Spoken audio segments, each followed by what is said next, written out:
Hello, good afternoon. My name is Damien, the tall, friendly atheist dad, and host of the Tall, Friendly Atheist Dad podcast. And this is part 5 of An Atheist Reads Bible Defense of Slavery by Josiah Priest.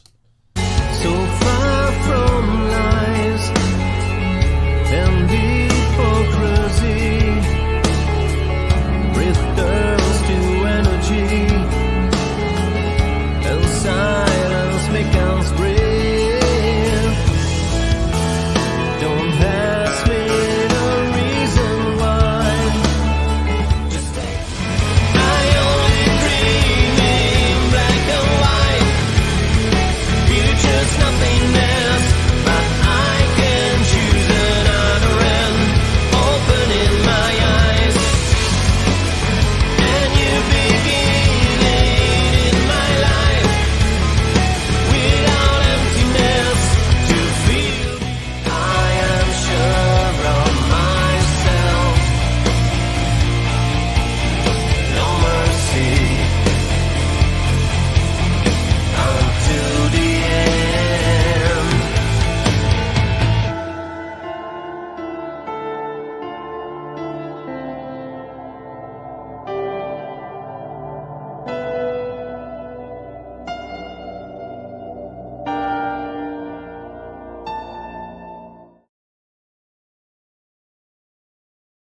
Good afternoon. Well, it's afternoon where I am and where I'm from, where I'm sitting. It's a lovely, almost evening sun outside. So yeah, anyway, I hope wherever you are, whenever you're listening to this, I hope you've had a great day. And, well, I hope you've had a great day or that you're about to have a great day. So thank you for joining me on this reading. This is part 5 of, as I said, An Atheist Read. So I'm the atheist in question, and I am reading an old book from the 1860s called Bible Defense of Slavery by a man named Reverend Josiah Priest. So yes, you can actually download this book for free from Google. I've left a link in the show notes. So if you want to have a bit of read along with me. Yes, and in the background, just for a bit of visuals, if you happen to be watching this for whatever reason. Yes, nighttime visual effect video, 1 hour loop, no audio. If you want to, who's it by? Let me just check who's it by. Joe Gerard. Okay, so I might just put his. Okay, let me see if that comes through on the. Yes, it does. All right, cool. So he'll let him get some cred for that. Yes, a nice, cool little effect there. So anyway, so I'm currently on page 52 of the book. It was written back in the 1800s, and as we know, the 1800s were a very precarious time. Unfortunately, if you were African American.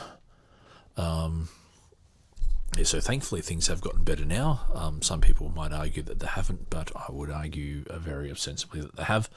Not perfect, but hey, a lot better than the 1860s. I will tell you much free. So I'm currently on page 52.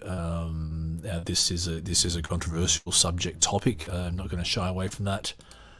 It is obviously talking about slavery and race relations and religion. Yes, and one of the things I notice in my,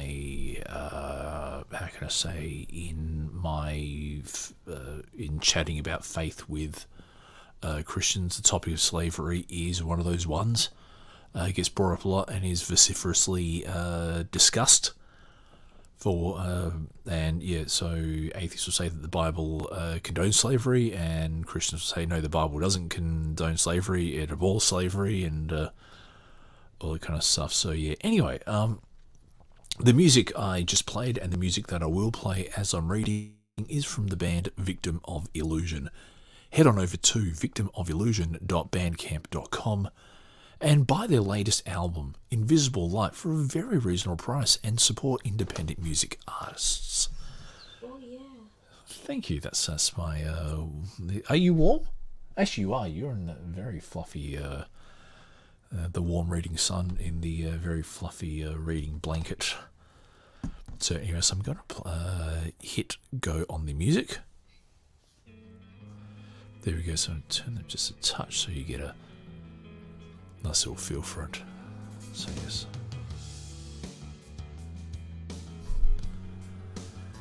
Okay. So this song is called A New Beginning by the album. And we are on page 52. This is from a section of the book called On the Origin, Character and Fortunes of the Negro Race. Told you it was controversial. Anyway, 3, 2, 1. On this account, the prevalence of these water cells, or particles in the skin of the African, they are less capable of enduring the cold than a white man, whose skin is not thus formed. In cold countries, the Negro trembles and withers in the blast, while the white man rejoices in the tempest and the snow. But in the hot regions, the former stretches forth his limbs, his eyes sparkle, and his whole person becomes alive with activity and force, while the latter is enfeebled, flies to some shade, and faints from the effect of the heat. The great thickness of the skull of the African seems to be a matter of exaltation to the race, as in this way they are furnished with a powerful weapon, both of attack and defence, as one blow of this dreadful bone against the head or body of a white man, or of themselves, is found to be decisive, and sometimes even fatal. Instances are known among this people who, to show their power in this way, have actually driven their heads through a common board fence, when the splinters, closing round the neck, held them fast, where they must have died had they not been cut out by some friendly hand. The great thickness and hardness of the heads of this people, the African race, is in another respect a singular providence in their favour, as a defence against the blows of angry masters in a state of servitude, it being almost impossible to break their skulls even with a club. There is still another particular in which they are favoured by the divine goodness, and this is not being as subject to some diseases, such as the yellow fever, fever and ague, and bilious complaints, as are white men, and in also being generally longer lived. From the foregoing, and from the fact that the Negro race have, in all ages, flourished most in the hot countries of the earth, as in Africa and the tropical islands, it is evident therefore that they were formed and fitted for their place and condition on the globe. If this is true, then we have made out our position, which is that God formed and adapted every creature to the country and elements suited to their natures, so as to compete with difficulties, and to enjoy their being. Wherefore, from the facts of the case agreeing with this opinion, the Negro was created as he is, and has not been produced and modelled by circumstances and accidents.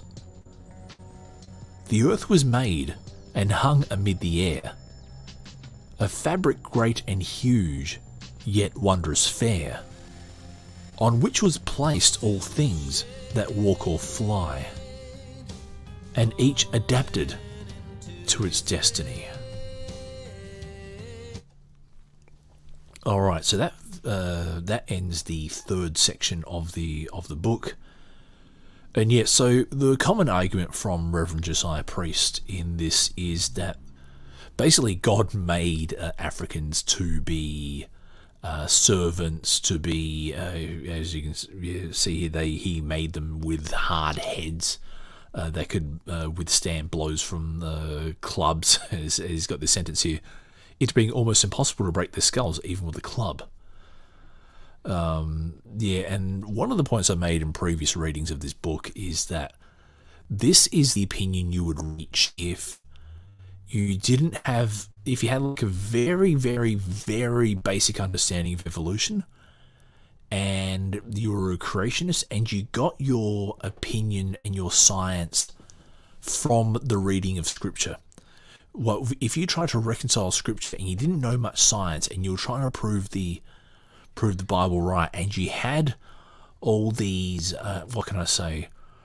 If you could see something going on, but you were heavily influenced by Scripture, this is exactly what you would say. So, yeah, it is interesting that now if you go through the previous readings, you'll read even more controversial things. But yeah, this is the 1860s. Actually, let me just quickly check that. I was quickly. I should know my own book, but let me.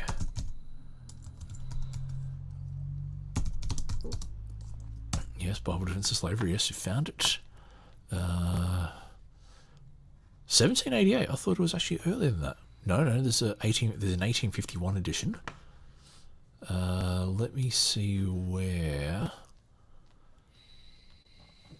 Yeah, that's okay. It doesn't say exactly when. I'm trying to find where it actually was. When it was written, but in the 1800s anyway. I'll tell you. Okay, originally published 1851. So this is before the Civil War. So let's just keep that in mind. So now we're into the fourth section on page 54, but we're still in the chapter titled "Origin, Character, and Fortunes of the Negro Race." So 3, 2, 1. Back to the music. Proof of the existence of the Negro race too near the time of Noah and in his neighbourhood, to allow of the doctrine of climate to have been the cause of this. Remarks of David in the book of Psalms on the subject, in the book of Chronicles on this subject, in the book of Genesis on this subject. Names of all the sons of Ham, the first Negro, the countries they settled after the ruin of the Tower of Nimrod.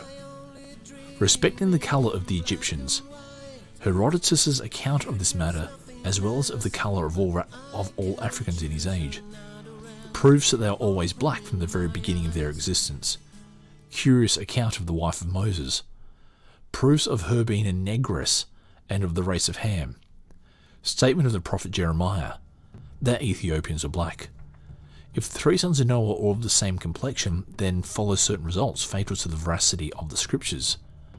Hercules, was Nimrod the grandson of Noah, and the origin of all the fabled Herculeses of all the early nations. Some curious traditions of African authority respecting their own origin, with many other curious matters. So I'm just going to stop there. So one of the arguments that Reverend Priest makes is that the first Negro was Ham, who was born that way as a result of, so basically God foreordained his curse, and that he would then be born black, and all his kids would be black, and so like as a punishment. So that's where that explains that little bit there. And yeah, so basically the chapters have like this little summary paragraph that goes over what's actually going to be in the section that happens. Anyway, 3, 2, 1, back to the book. In the labour of this section of the work, we shall endeavour to show that the Negro race was known as such from the remotest ages and very near to the time of Noah. If we make this out, it will operate against the opinion which many entertain, namely that climate has produced the black man. Although we have shown in the argument of the second section of these pages, from the force of the Hebrew language in giving the names of Noah's sons, especially Japheth and Ham, and thus made out the existence of the first black man, yet there may be many who will not be satisfied with this mode of investigation. On this account, page 55 by the way, on this account we deem it necessary to examine the matter in another light, which is to show that there was such a race and such a people as Negroes, actually known as such too near the time of Noah to admit of the operation of climate to that effect. But if we allow that the climate did actually so operate upon the primitive people, it will amount to a great wonder why it did not operate on all alike in the same place and country. And thus there would have been in the world during the age nearest to Noah, and in his own time about the ark, nothing but a Negro population, himself, his wife Japheth, and his sons' wives among the number. King David, in the 105th Psalm, says that Egypt was the land of Ham. This was said more than 1,000 years BC. David was not ignorant that Mesarim, the son of Ham, settled Egypt, nor was he ignorant of their colour or character, as he knew that Ham was called Ham because he was black, the Hebrew being his vernacular tongue. In 1 Chronicles 4:40, there is an account of a people called the people of Ham, who were then living in Canaan at a place called Gedor. To this place, a warlike company of one of the tribes of the Jews went and cut the people off, because, as the text reads, they found in that place fat pasture and good, and the land was wide and quiet and peaceable, for they of Ham had dwelt there of old. From this peculiar phraseology, for they of Ham having dwelt there of old, we see that at once the meaning is they had dwelt there from the beginning, or that they were the primitive inhabitants, as indeed was the fact. Canaan, their father, having first of all, after the flood, settled Canaan. Alright, so again, this is the... So, as I said before, this is the kind of thing that you... kind of opinion that you come up with if you don't understand evolution, if you don't understand human history, if you don't understand biology. You understand something has happened, but you're trying to reconcile it with scripture.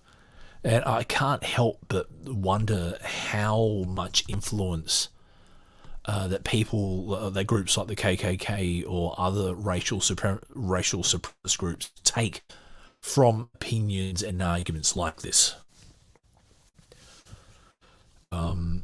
Yeah, maybe I don't really want to think about that, but yeah, it's Aaron. So we're on page 56, fourth line down.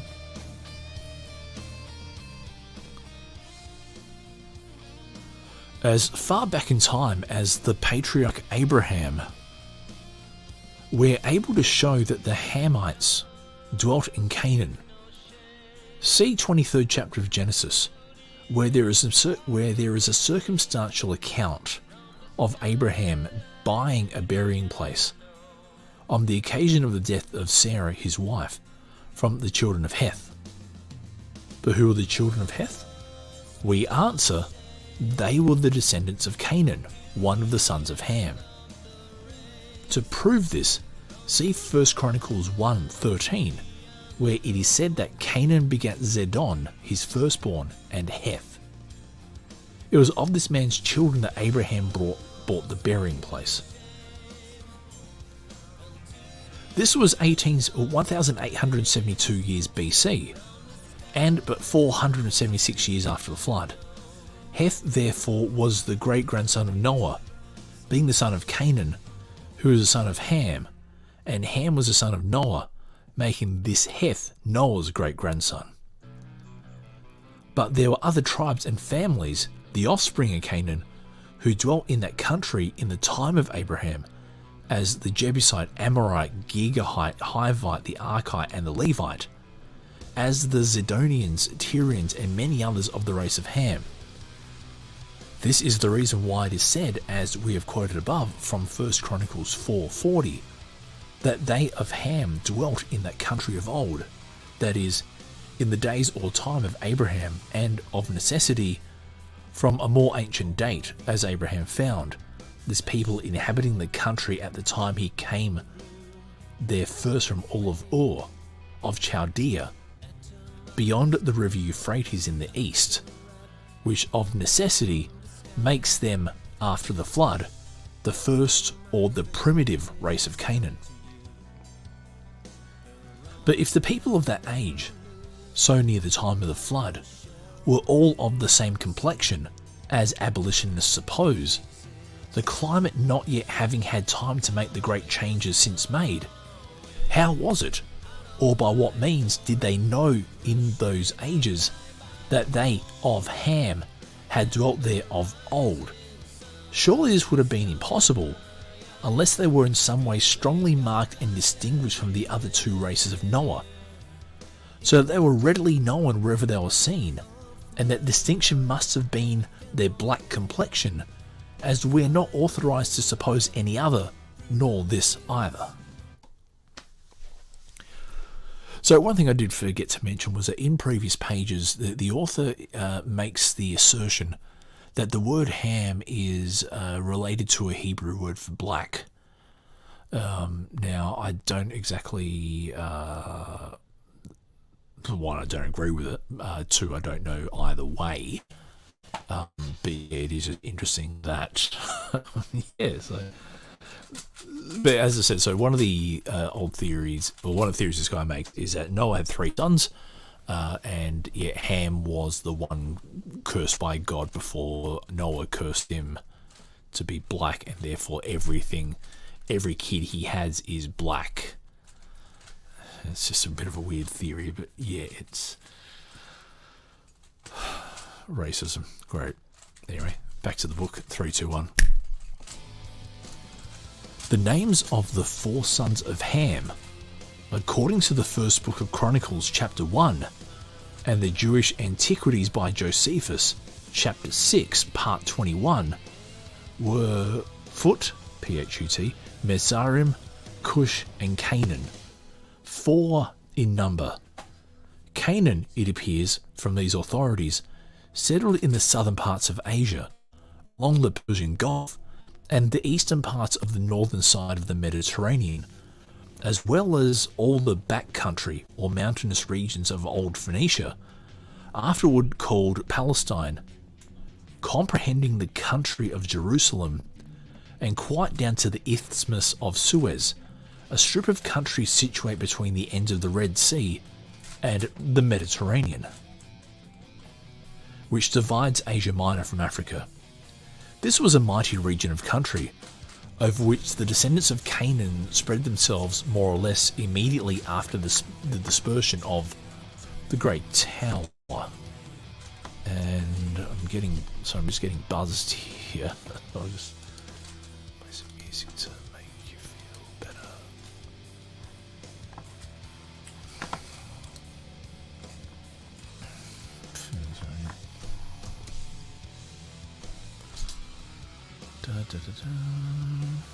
Oh, it's just...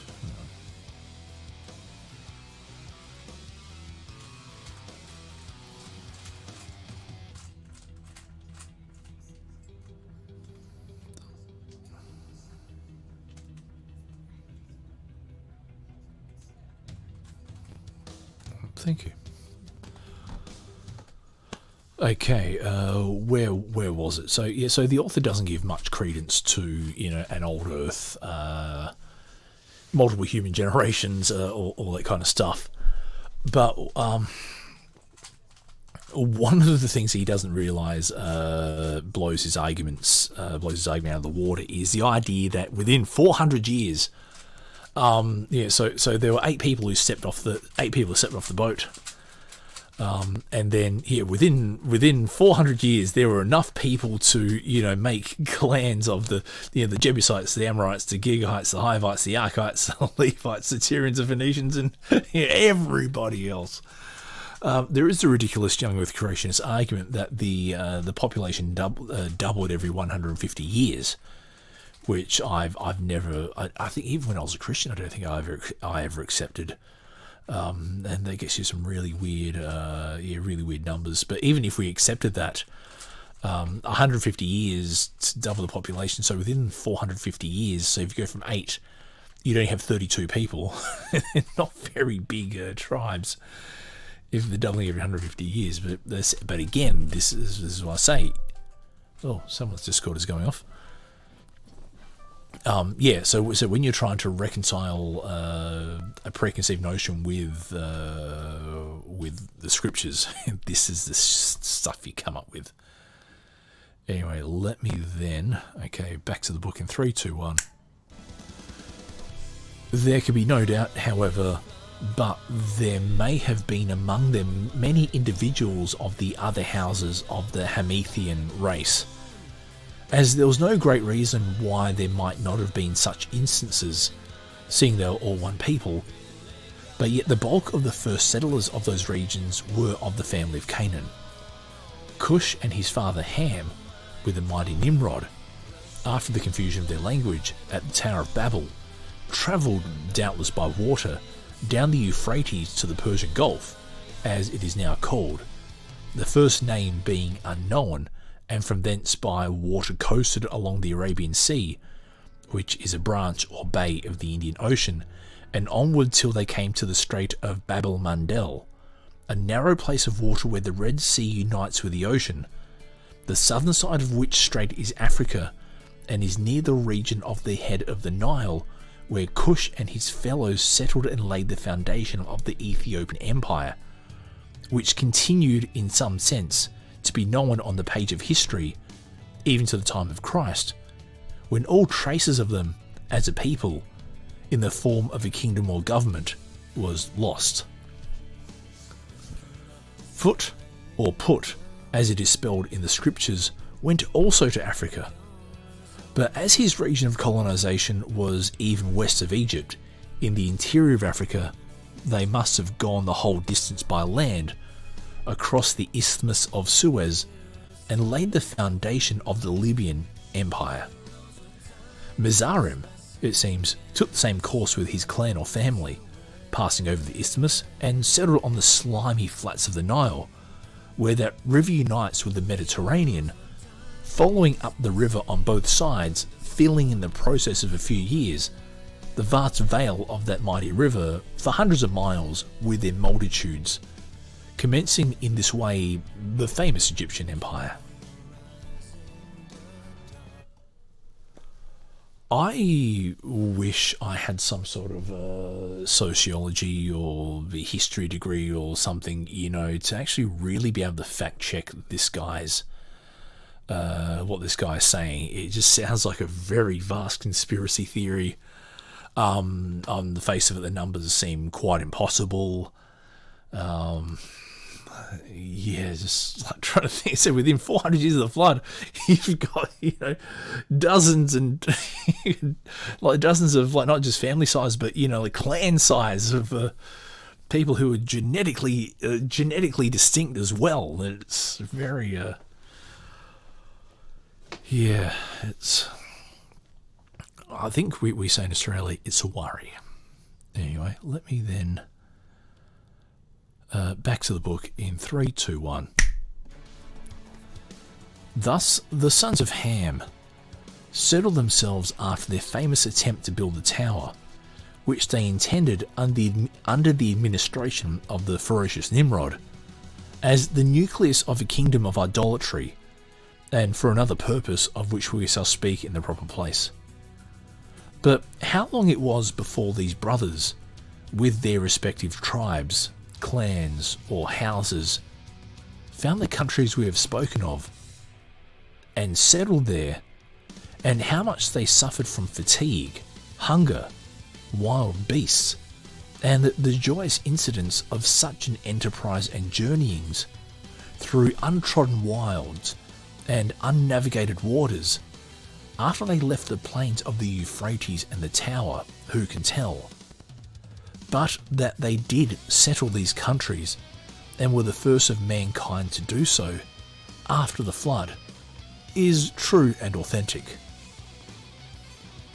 Next, and in order to ascertain whether these people were black, we shall follow Mizraim, who settled Egypt along the Nile, and Canaan, who settled old Phoenicia, or the Holy Land since so called. Should we be successful in establishing the fact, from circumstances in history and the Holy Scriptures, that they were Negroes or black men, then we shall certainly make good our first position, namely that Ham was created a Negro man, and that all of his posterity are, and have been, from necessity, of the same character, as we have heard of no miracle, which has rescued them from that complexion, though it was a miracle which made them so at first. Herodotus was a famous Grecian historian who by the learned is denominated the father of history. This celebrated author was born nearly 500 years BC and travelled much in Africa for the purpose of obtaining a knowledge of the nations, manners and customs of that part of the world. This man says expressly that the Egyptians, with several nations contiguous in the interior of Africa, were black, having curled or woolly hair. See his works, chapter 57, page 88.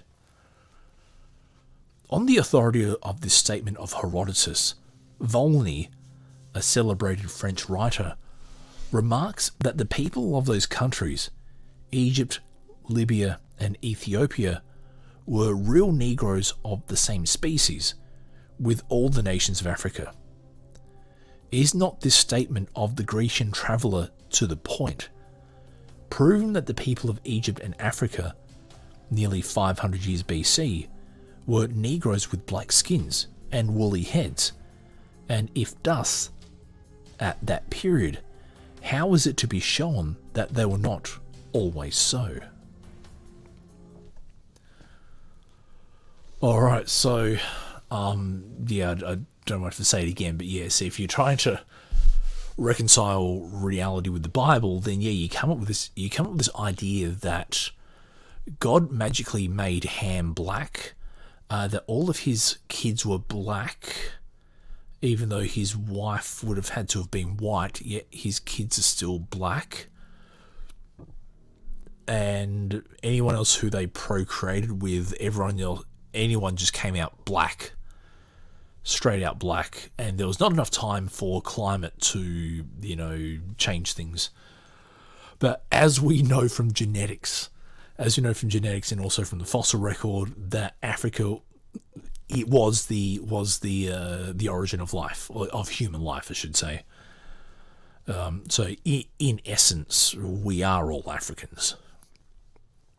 That's a bit of a hard. I know not everyone will agree with that statement, but science, bitches. So his point is that, so basically he's trying to say, from what I understand, he's trying to say is that if God made them black, then it was God's will. So it was God's will for them to be black, and then for them to be accursed, and for them to be in the position of being subject to the white man. I think is in essence his argument. I'm sure we will get to the nitty gritty, but yeah, he's especially in the previous sections, it was, I suppose, what we would call blatantly racist.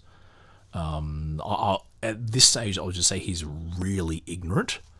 But yeah. And one of the reasons I read controversial books like this is to give an idea of how people thought, barely 200 years ago, and show that there are still people who have mindsets like this, and to show you what a scientifically ignorant mindset can do. Someone, if you go by a preconceived idea, and that your identity is tied to, then yeah, you'll come up with some really, really weird and horrific justifications for racism and other bad concepts. So there, back to the book. This statement of Herodotus, which respects the people or descendants of Ham, is corroborated by a narrative recorded in Josephus's Antiquities of the Jews, chapter 11, page 68, which relates to the descendants of Canaan, who were dwelling in that country in the time of Moses. This account of Josephus goes to establish the same point, namely that the race of Ham was always black. When Moses says Josephus fled from Egypt on account of his having, in defense of a Hebrew, one of his own nation, killed an Egyptian, and had come into the country of Midian, having fled across the Isthmus of Suez and a part of the desert of Arabia, in order to avoid the highways for fear of the pursuers sent out after him by the orders of Pharaoh, found a well of water, and having drank of the same, retired a little way from it, and sat down beneath a shade to rest. Just going to quickly take care of something. Back in a sec.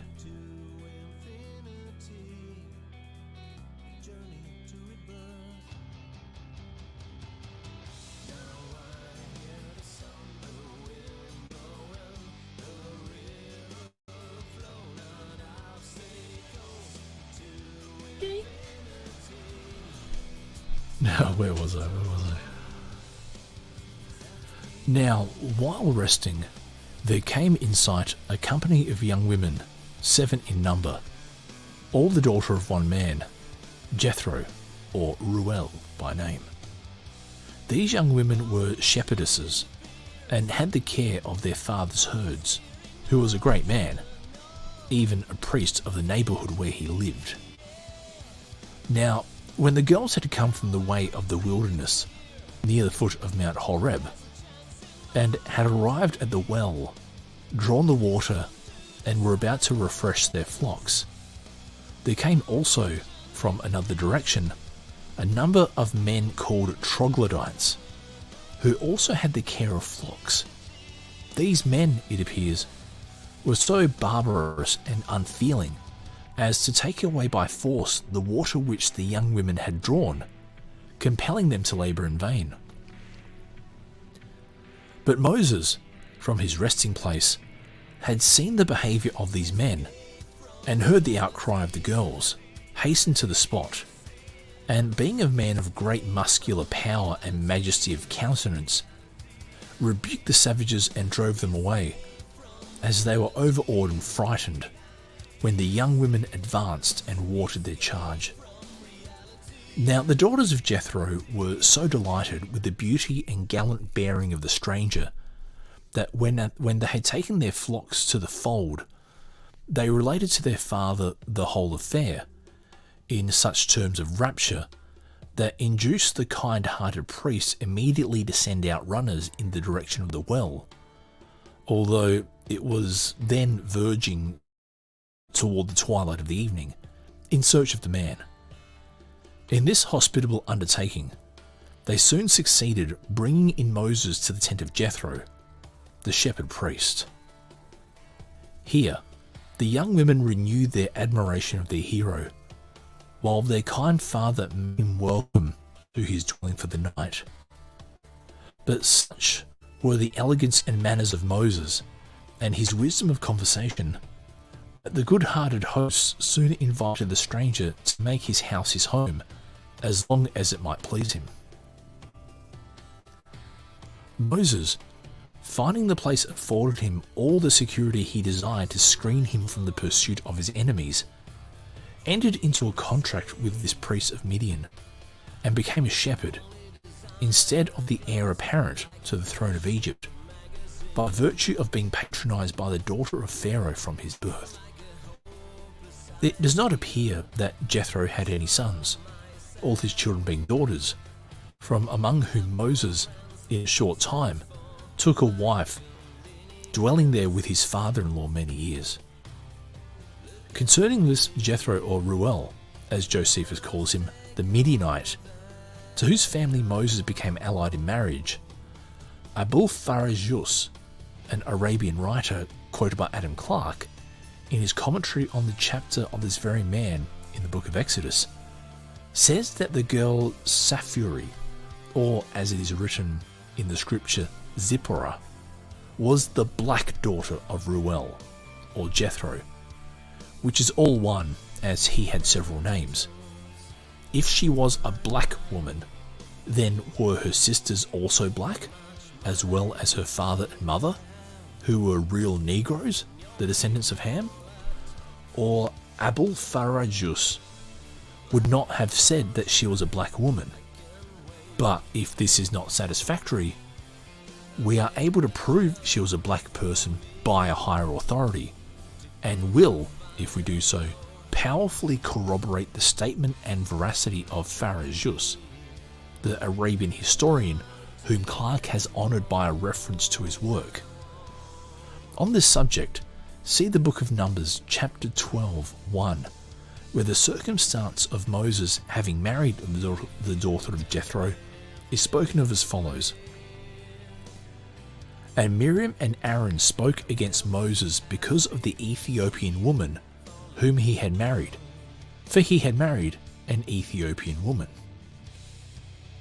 Now, as the word Ethiopian or Ethiop is a Hebrew word signifying that which is black, as well as the word Ham, we learn at once that Miriam and Aaron, the brother and sister of Moses, found fault with him for marrying a black woman, one of the cursed race. Or, as Dr. Clarke has written it on this very subject in the Hebrew, Ha-isha ha-chasith, or that woman, the Cushite, who, it appears, was recognized by Aaron and Miriam as a descendant of the family of Cush, one of the sons of Ham, the first Negro of the human race. Alright, this is getting even more crazy to a word, and I'm just going to bookmark this page so now I'm here next. Yeah, so I'm going to quickly just quickly look up what is Ethiopia etymology. I want to see where they get the word Ethiopia from.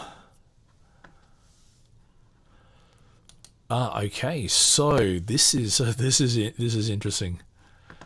Okay, now I'll go to something a little bit more readable. Here we go.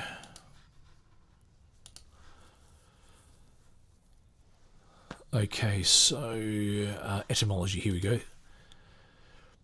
Okay. This is from Wikipedia. The Greek name Atheist, an Ethiopian, is a compound word derived from the two Greek words. I'm not gonna say them, but one means I burn, and the other means face. So aetho means I burn, and ops, face. According to the Liddell Scott Jones Greek English Lexicon, the designation properly translates as burnt face in noun form and red-brown in adjectival form. The historian Herodotus used the appellation to denote these parts of Africa south of the Sahara that were then known within the Ecumen inhabitable world. Since the Greeks understood the term as dark-faced, they divided the Ethiopians into two, those in Africa and those to the east from eastern Turkey to India. Okay, so it does seem that there is an idea that the skin colour was used as a way of marking who was black and where they came from and all that. And I was thinking, Numbers 12, what does Numbers 12 say? Numbers 12, okay, here we go. Now this is from the KJV. This is from the KJV. Numbers 12:1. And Miriam and Aaron spake against Moses because of the Ethiopian woman whom he had married, for he had married an Ethiopian woman. Now let's see what the NIV. I'm an NIV homeboy from way back, which means I'm a compromiser apparently. Okay, so in the NIV, Miriam and Aaron began to talk against Moses because of his Cushite wife, for he had married a Cushite. So they're even talking smack about if it was Will Smith, I'm sure he'd slap a few people, but yes. But then it's interesting, like I suppose I don't doubt that black people existed. It's just the idea of them, they're black because they're cursed by God. But look, if Moses saw fit to marry a black woman, what problem do Miriam and Aaron have? It's boy. So the idea that the first Negro, Ham was the first Negro, and he was arbitrarily made black by God as a curse, and his whole race is cursed, and all that kind of stuff. But again, these are the dumb ideas you you get when you're trying to make scripture true and you're trying to reach towards a pre-desired conclusion. But anyway, my name is still Damien. I'm still the tall, friendly atheist dad, and you can find my work in any number of places. If you go to twitter.com/TFADpod, facebook.com/TFADpod, anchor.fm/TFADad, or head over to the website www.tallfriendlyatheistdad. You'll find lots of stuff to listen to and maybe even read if you're so inclined. Until next time, look after yourselves. I hope you're well. Yeah, and don't go slapping people. I am sure of myself. No mercy.